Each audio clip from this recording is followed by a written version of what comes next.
Hi, it's James Willoughby, and welcome back to This Week in Austin Real Estate. We're in week 3 of 2024, and week 3 of July, that is. Let's jump right in here and look at some graphs.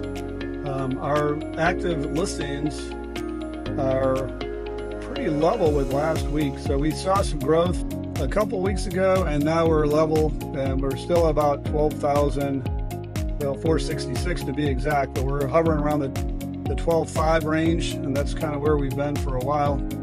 And when it comes to new pending sales versus new active listings, the good news is that the new actives are down for the week, 844 new active listings versus 798 new pending sales. So that the gap is closed so much that it's got the inventory leveled out for the last 2 weeks in a row. And then looking at the most important chart, I think, which is the absorption rate. How many weeks of inventory do we have based on our current level of inventory and our current absorption per week?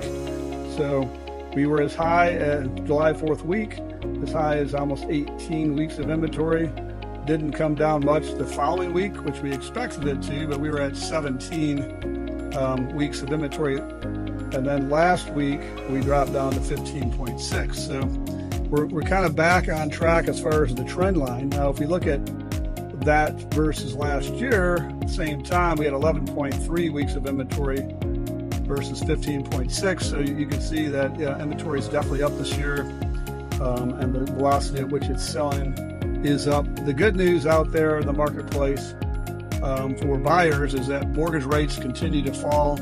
We saw mortgage rates drop 12 basis points. It's kind of interesting to look at the graph here because now we're at 6.77% for the 30-year mortgage last week. And if you go all the way back to October, end of October last year, we're at 7.79. So 1 full percentage point below where we were at. And then as far as this year is concerned, rates haven't been this low, since March. So that's the good news there as well. It doesn't usually immediately translate into new sales because I think at some point buyers might think rates will drop a little bit lower. So we'll see how it works out in the next couple of weeks. Until that time, have a great one. We'll talk to you soon.